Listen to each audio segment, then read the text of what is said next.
আজকের গল্পটা শুরু করা যাক। আজ থেকে আরো 13-14 বছর আগের কথা। আমার আন্টি মানে ছোট ফুপি তখন আমার বড় ফুপির বাসায় ঢাকায় থেকে পড়াশোনা করেন। বলে রাখি, আন্টি অনেক রাত জেগে পড়াশোনা করতেন। তো সেমিস্টারের আগের রাতে সে অনেক রাত অব্দি পড়াশোনা করার জন্য বইপত্র আর কফির ফ্লাক্স নিয়ে পড়তে বসে যান। আর তার ঠিক কিছুক্ষণ পরই কারেন্ট চলে যায়। সেদিন পূর্ণিমার রাত থাকায় আন্টি ভাবলো বই নিয়ে বারান্দা চলে গেলে মন্দ হয় না। যেমন ভাবা তেমন কাজ। আন্টি বই খাতা নিয়ে বারান্দায় চলে গেল, সাথে ছোট্ট একটা টেবিল ল্যাম্প। রাত যত গভীর হচ্ছিল, চাঁদ যেন তত বেশি আলো দিচ্ছিল।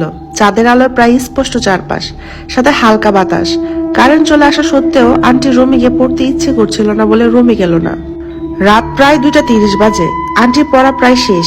বই খাতা নিয়ে রুমে ঢুকতে যাবে এমন সময় মনে হলো কেউ তার পিছনে এসে দাঁড়িয়েছে। বিশাল বড় কিছু। ঠান্ডা এক বাতাস অনুভূতি হলো। আন্টি পিছনে ফিরে কাউকে না দেখে দ্রুত ঘুমাতে চলে গেল। ঘটনাটা ওই পর্যন্ত শেষ হলে পারতো, কিন্তু সমস্যা শুরু হয় তখনই যখন আন্টি পরীক্ষা শেষ করে আমার দাদু বাড়ি যায়। আমার দাদু বাড়ির পিছনে বিশাল সুপারি বাগান, পুকুর এবং সামনে 2-3 বাড়ি পরই ক্ষেত। এক পুকুরে আমার ওই আন্টি আর ছোট আন্টি সে গল্প করছিল। হঠাৎ করে সে অস্বাভাবিক হয়ে উঠে বসে পড়ে এবং চিৎকার করে বলতে থাকে, ওই দেখ, নানা এসেছে আমাকে নিতে, আমি নানার সাথে যাব। অথচ তাদের নানা অনেক আগে গত হয়েছে। পরিস্থিতি অস্বাভাবিক দেখে আমার ছোট আন্টি ভয়ে চিৎকার দিয়ে আমার মা দাদিকে ডাকতে থাকেন। তারপর অনেক কষ্টে সবাই এসে তাকে আটকায়। তার কিছুদিন পরে এক ভর দুপুর বেলা আন্টি সেই বাগানে হাঁটাহাঁটি করছিল। হঠাৎ করে কি বুঝে জোরে এক চিৎকার দিয়ে পুকুরের দিকে ছুটে যেতে থাকে। তার দৃষ্টি পুকুরের মাঝখানে সীমাবদ্ধ ছিল, যেন কেউ সেখান থেকে তাকে ডাকছে। এই সময় বাড়ির সবাই তাকে অনেক কষ্টে টেনে তুলে নিয়ে আসে।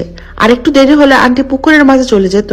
কে জানে, হয়তো তাকে ফিরানোই সম্ভব হতো না। আর আন্টি সুস্থ থাকা অবস্থায় বলতো তার নানার মতো দেখতে, কপালে 1 চোখ সহ 3 চোখওয়ালা কেউ তাকে নিতে আসতো, যার চোখ অনেক লাল এবং বড় বড় ছিল, হাত পা অনেক লম্বা ছিল। এসব দেখে সে ভয়ও পেত, কিন্তু তাও মৃত নানার কাছে যেতে চাইতো। এরপর প্রায় একা ঘর ছেড়ে বেরিয়ে যাওয়া, গুনগুনিয়ে গান করা, হঠাৎ ভয়ে চিৎকার দেওয়া ইত্যাদি সমস্যা হওয়ার পর আমার দাদা একজন কবিরাজ ডেকে আনেন, যিনি জিনের মাধ্যমে সকল সমস্যার সমাধান করেন। তো কবিরাজের কথা মতো একটা চৌকির উপর ওই বজ্জিনকে বৈঠকে বসায়। তখন তাকে নানা প্রশ্ন করা হয়। এভাবে আন্টির ক্ষতি করতে চেষ্টা করার কারণ হিসেবে সে বলে, এক পূর্ণিমা রাত্রে বারান্দায় আন্টিকে দেখে সে খুব বিরক্ত হয়, এবং পরে যখন সে দেখে আন্টির বাবার বাড়ি এই জায়গায়, তখন সে আরো খুশি হয়, কারণ এখানে তার আরো সাথের চলাচল রয়েছে। আর সেই তখন থেকে আন্টির পিছু নিয়েছে। কবিরাজ তখন তাকে অনেক মারে, কিন্তু সে ছেড়ে যেতে চায় না। পরবর্তীতে খাসি এবং অন্যান্য আরো অনেক কিছুর বিনিময়ে সে আন্টিকে ছেড়ে যেতে রাজি হয়। এই জন্যই রাতের বেলা এত বাহিরে বের হওয়া উচিত না, বাসার মধ্যে থাকাই ভালো। বলা যায় না কখন কার রাস্তার মধ্যে আপনি পড়ে যান এবং কার সম্মুখীন হয়ে যান।